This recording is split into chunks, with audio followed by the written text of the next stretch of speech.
Hey Robin, how's it going? Here's your workout routine for you. I sent the email to you and now I'll walk you through it. I just got done with the run, so you get the informal version of it. In the order that I do the exercises here, that's how I want you to do them for your routine, okay?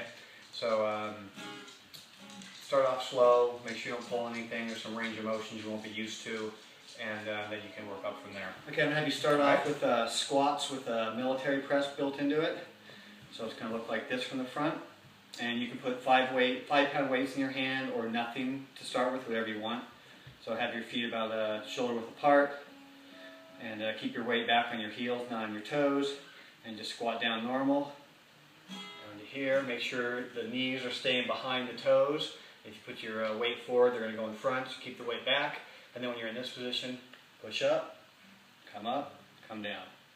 So you're going to do, let's see, you're going to do 12 to 15 of those. So it's going to be like this.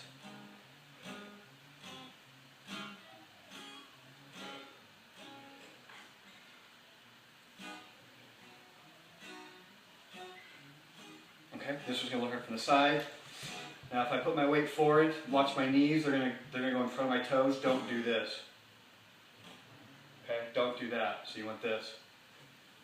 See the difference? Keep the weight back.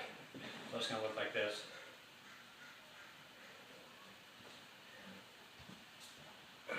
Okay, the second exercise will be knee push-ups. And I'll show you how those work, and then you can graduate to standard push-ups when you can do at least 8 in a row, 8 good ones in a row.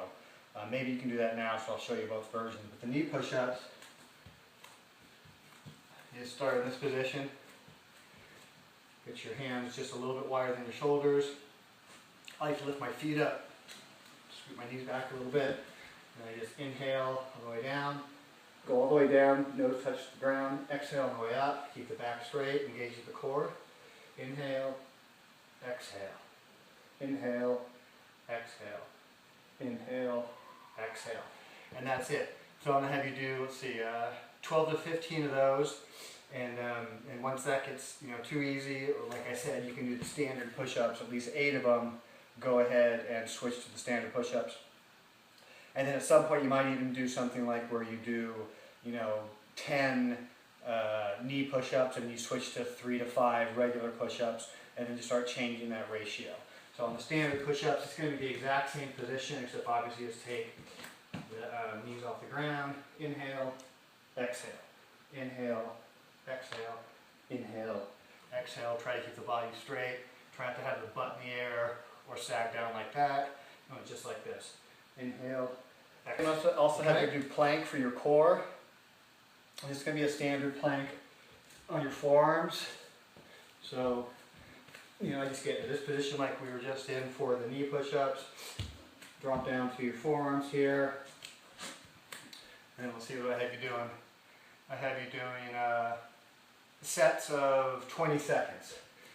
So you just count to yourself, it's fine. So again, you're going to come up here, don't hold your breath, make sure you're breathing the whole time. Keep the body straight. Again, don't put the butt in the air, don't let it sag, you got to protect the back. So just keep it like this and breathe the whole time. And that's it. So then you're just going to come down and take a little break. And I have you doing sets of 20 seconds. Well, I want you to do like 5 of those. So I didn't put that on the spreadsheet. I'll fix that, and when you go back to the document, it'll be changed. So I'll have you do 5 of those. Take like a 10-second break in between, then go back to it. Okay? So that's the plank. That'll be your first. Okay, this is one of my favorite lower body exercises when I'm doing circuit training. It's called clockwork lunges, and so with the lunges, this is an exercise that has a lot of range of motion, and it's really easy to pull something in your hamstring or even a quad or something like that in the groin. So just take it slow at first. So clockwork lunges, let's say I have you doing sets of 5 of these, 3 to 5 actually, and I'll show you what that is. So a lunge, you're going to have your feet together, stand up straight. You take a larger than normal step, and then you go straight down. Okay, just like with the squats, we want to make sure that our knee stays behind the toe. So here's a side view of that. So I'm here, I take that step forward, and I go straight down. So you see the knee is still behind the toe. Now what happens is, if I take that step and then go forward, now look where the knee is. It's way, way in front. So once you take that step, the motion should be this leg, the back leg going down, straight down, like that, okay? And at first, you don't need to touch all the way down, because that range of motion can hurt a little bit at first. So it can just be like this, you know, so just do what makes sense.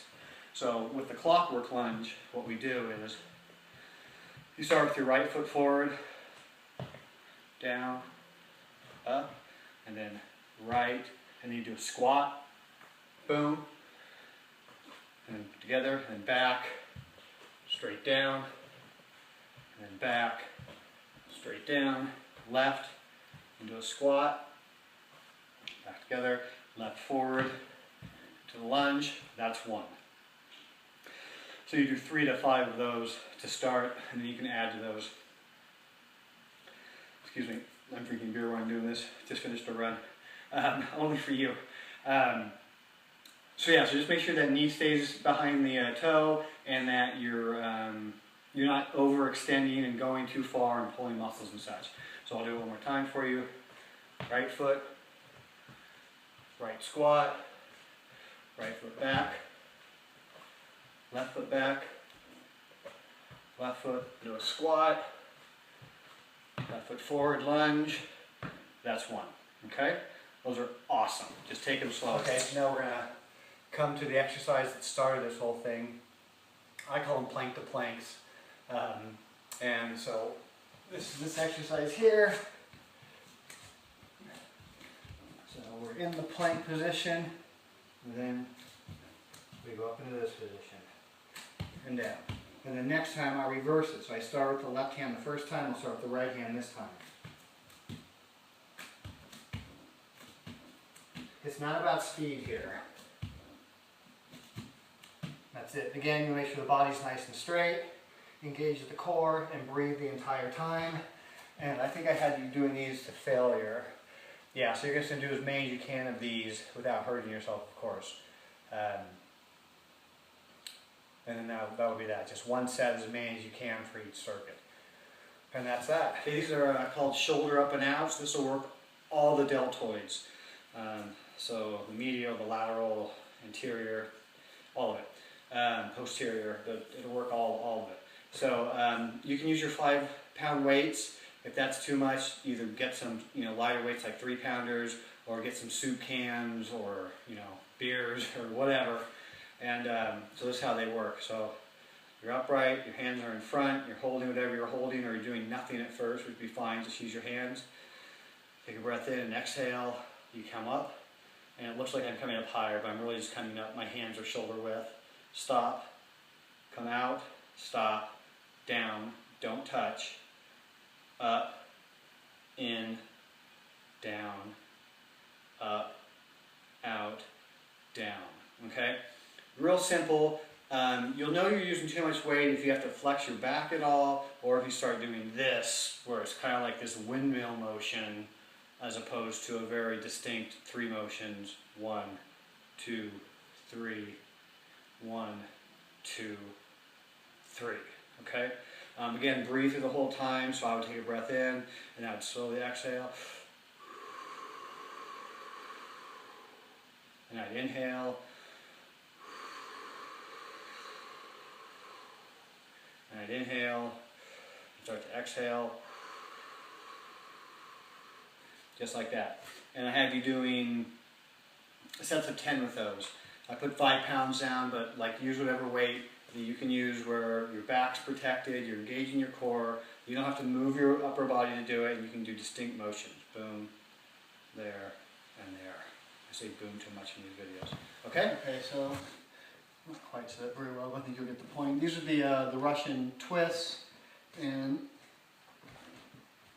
so we're here, and then we're going to come up to this position here, where we're making a 90 degree with our lower leg and our upper leg, our thigh and our lower leg there, the shin.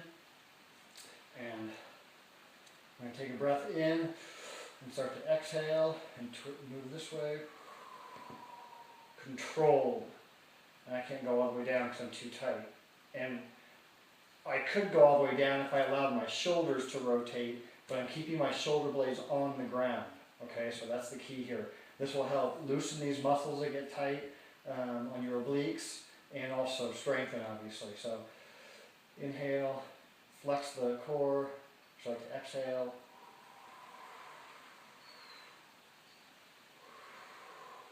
And then the other side. Couch is in my way, but you get the point. This exercise needs to be done very slow. If you feel any pain in your lower back, stop. And if these don't work for you, we'll do something else. But it's a really good exercise, and specifically, it's specifically a core exercise for runners, because we do the twisting thing and such, so it helps support you during these long runs. And that's it. I'll do it this way. I don't know if this can be perverted or not. So, okay.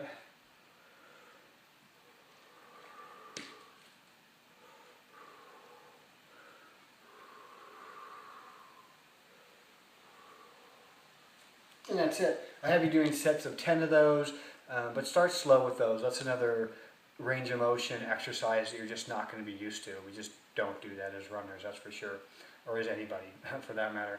So those are the, 7 exercises. If you have any questions, give me a call. You want to do the exercises slow, but move from station to station fast, like I said on the spreadsheet there. And good luck with that. If you do those, every other day, or you could even do this workout every day if you're not sore, because you're not using heavy weights, you'll get all ripped like. All right? WFO, baby. See ya.